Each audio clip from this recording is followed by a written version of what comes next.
കർണാടക സംഗീത ലോകത്ത് നിന്ന് ഒരല്പം വേറിട്ട് നിൽക്കുന്ന സംഗീതശാഖയാണ് സോപാന സംഗീതത്തിൻ്റേത്. ക്ഷേത്രമതിൽക്കട്ടകം വിട്ടിറങ്ങി ഇപ്പോൾ സോപാന സംഗീതം കൂടുതൽ ജനപ്രിയമാകുന്ന കാലമാണ്. ഈ സോപാന സംഗീത മേഖലയിലെ ചില പുത്തൻ പരീക്ഷണങ്ങളും കാഴ്ചകളും ഇനി നമുക്ക് കാണാം. മയിൽ പീലി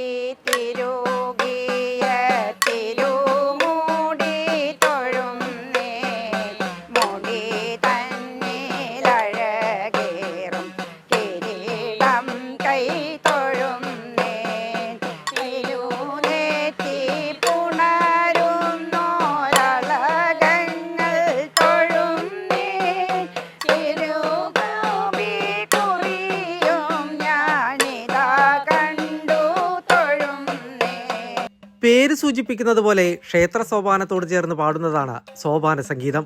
പൂജാവേളകളിൽ ഭഗവാൻ അർപ്പിക്കുന്ന സംഗീതാർച്ചന. ആദ്യകാലങ്ങളിൽ കേരളത്തിലെ ക്ഷേത്രങ്ങളുടെ അകത്തളങ്ങളിൽ മുഴങ്ങിയിരുന്ന സംഗീതം ഇന്ന് പൊതുവേദികളിലും കേൾക്കാം.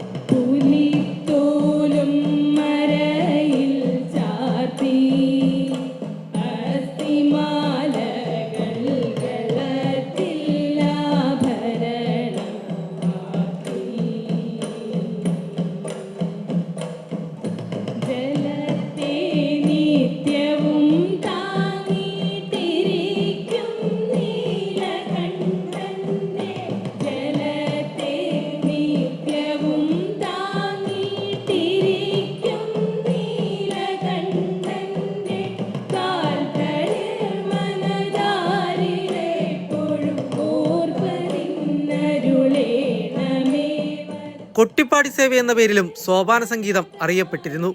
നാദോപാസനയാണ് സോപാന സംഗീതം. അരൂപിയായ ഈശ്വരനെ സംഗീതത്തിലൂടെ വർണ്ണിക്കുന്നു. ശ്രീകോവിലിൻ്റെ മുൻവശത്ത് സോപാനത്തിനരികിൽ നിന്ന് ചെയ്യുന്ന ഒരു സംഗീതമാണ് സോപാന സംഗീതം. ശരിക്കും ഇതിൻ്റെ പേര് കൊട്ടിപ്പാടി സേവ എന്നാണ്. അപ്പോൾ നാദോപാസന എന്ന വിഭാഗത്തിൽ പെടുന്ന ഒരു സംഗീതമാണ്. അതായത് ശബ്ദമാണ് നമ്മുടെ ദേവത എന്ന് കണ്ടിട്ട് നമ്മുടെ സഹസ്രനാമങ്ങളിലൊക്കെ നമ്മൾ ഈ രൂപത്തെ ആരാധിക്കുന്നുണ്ടെങ്കിലും ശരിക്കും നാരായണീ നാദരൂപ എന്നാണ് പറയുന്നത്. അപ്പോൾ ഈശ്വരന് ശരിക്കും ശബ്ദത്തിൻ്റെ രൂപമാണ്. നാമരൂപ വിവർജ പേരുകളോ രൂപങ്ങളോ ഒന്നുമില്ല. ശരിക്കും മറ്റുള്ള വിശ്വാസങ്ങളിലെ പോലെ തന്നെ നമ്മൾക്കും അരൂപിയായിട്ടുള്ള ഈശ്വരൻ തന്നെയാണ്. പക്ഷേ നമ്മൾ രൂപം കൽപ്പിച്ച് ആരാധിക്കുന്നു.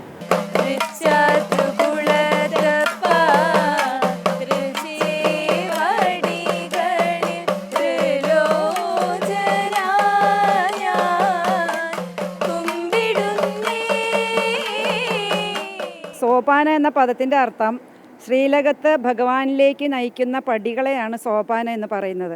അപ്പോൾ ആ സോപാനത്തിന് അടുത്ത് നിന്നുകൊണ്ട് ഒരു ഭക്തൻ ആലപിക്കുന്ന സംഗീതമാണ് സോപാന സംഗീതം. അതായത് എത്രയും വേഗം നമുക്ക് ഈശ്വര സാക്ഷാത്കാരത്തിലേക്ക് എത്തിക്കുന്ന ഒരു കലയാണ് സോപാന സംഗീതം. സോപാന സംഗീതവും അഷ്ടപതിയും തമ്മിൽ അഭേദ്യമായ ബന്ധമുണ്ട്. 12ാം നൂറ്റാണ്ടിൽ ജയദേവൻ രചിച്ച ഗീതാഗോവിന്ദം എന്ന കാവ്യത്തിലെ 8 വരികളുള്ള ഗീതങ്ങളാണ് അഷ്ടപതി. 8 പദങ്ങൾ അല്ലെങ്കിൽ 8 ചുവടുകൾ എന്നാണ് അഷ്ടപതി എന്ന വാക്കിന്റെ അർത്ഥം. കർണാടക സംഗീതത്തിൽ നിന്നും വ്യത്യസ്തമായി നാടൻ വൈദിക ഗോത്ര സംഗീത ശൈലികളുടെ ഒരു മിശ്രിതമാണ് സോപാന സംഗീതം. കൽപ്പിച്ച കീർത്തനങ്ങൾ പണ്ട് കാലത്തൊക്കെ തമ്പുരാക്കന്മാർക്ക് അവരുടെ ഭരണകാലത്ത് അവരെഴുതിയ കീർത്തനങ്ങൾ, പിന്നെ അതിനു മുന്നേ ഈ സോപാന സംഗീതമായിട്ട് ബന്ധപ്പെട്ട ആൾക്കാർ എഴുതിയ കീർത്തനങ്ങളൊക്കെ ആയിരുന്നു പാടിക്കൊണ്ടിരുന്നത്.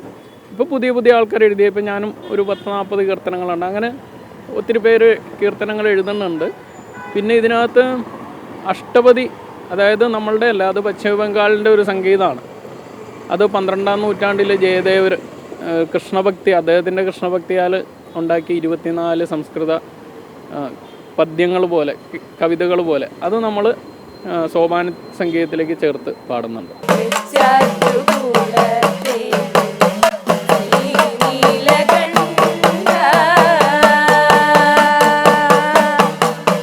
ശൈവ വൈഷ്ണവ ശാക്തേയ സമ്പ്രദായങ്ങൾ ഉൾക്കൊള്ളുന്ന ആരാധന രീതികളെ സോപാന സംഗീതം പ്രതിനിധീകരിക്കുന്നു.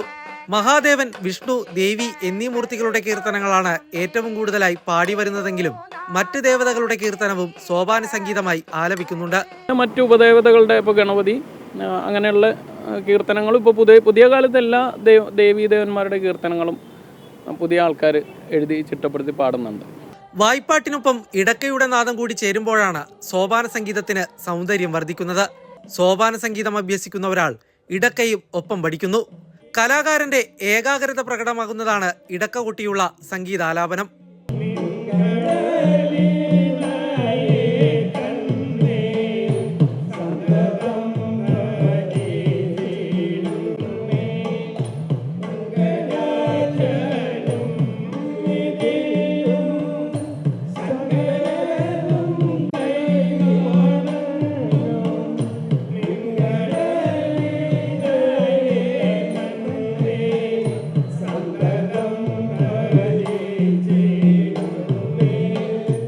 വാദ്യോപകരണമായ ഇടയ്ക്കുമുണ്ട് പ്രത്യേകതകൾ.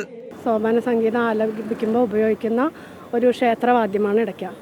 ഇടയ്ക്കയിൽ ഏറ്റവും ആകർഷിക്കപ്പെട്ട ഒരു ഭാഗമാണ് പൊടിപ്പുകൾ എന്ന് പറയും. അതിൻ്റെ താഴെ തൂങ്ങിക്കിടക്കുന്ന അത് 64 എണ്ണം ഉണ്ടാവും.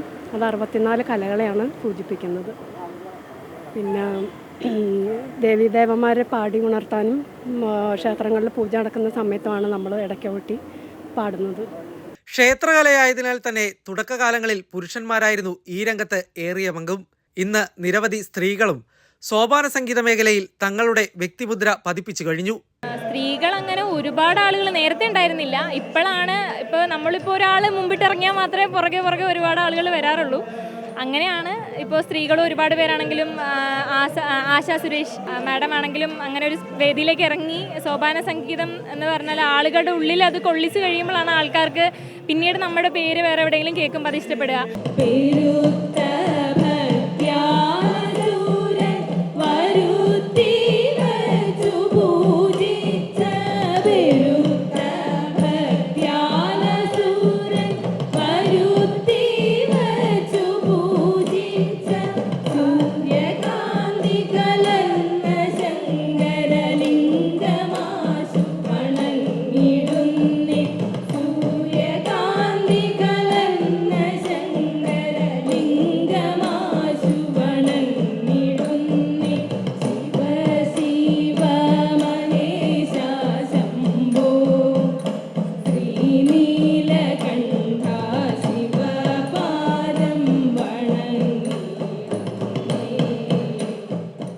സ്ത്രീകൾക്ക് ഇതൊരു ആകർഷണം. പിന്നെ വീട്ടമ്മമാർക്കാണ് കൂടുതലായിട്ട് സംഗീതം പഠിക്കണം എന്നുള്ള ആഗ്രഹമുള്ളവർക്ക് ഇത് ഇത്തിരി എളുപ്പത്തിൽ പഠിക്കാനുള്ളൊരു സാധ്യത കൂടുതലാണ്.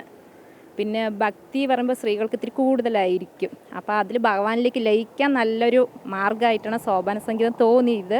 നിരന്തര സാധനയിലൂടെയാണ് സോപാന സംഗീതം വഴങ്ങുക. 1 വർഷം കൊണ്ട് അരങ്ങേറ്റം കുറിച്ചവരും ഈ മേഖലയിലുണ്ട്. മാറിയ കാലത്ത് ഓൺലൈനായി സോപാന സംഗീതം പഠിച്ചവരും കുറവല്ല.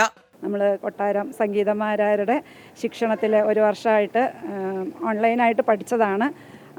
അതോടുകൂടി തന്നെ നമ്മൾ അരങ്ങേറ്റവും കഴിഞ്ഞു.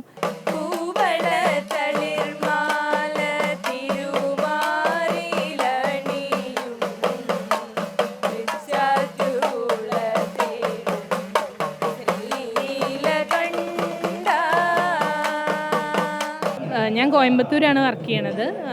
അവിടുന്ന് ആഴ്ച ശനി ഞായറും അവധി കിട്ടുമ്പോൾ നാട്ടിൽ വരുമ്പോൾ ആണ് പഠിക്കണത്.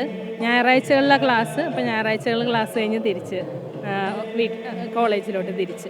ക്ഷേത്രമതിലകങ്ങളിൽ മുഴങ്ങിയിരുന്ന സംഗീതം പൊതുവേദികളിലൂടെ ജനഹൃദയങ്ങളിലേക്ക് പടരുകയാണ്.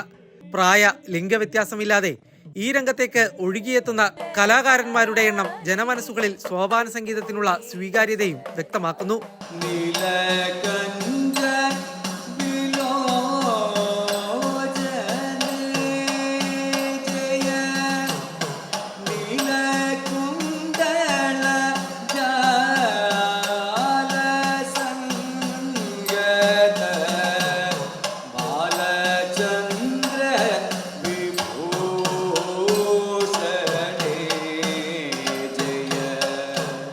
അങ്ങനെ ഈ ആഴ്ചയിലെ സെൻട്രൽ മാഗസിൻ വിശേഷങ്ങൾ ഇവിടെ പൂർണ്ണമാവുകയാണ്.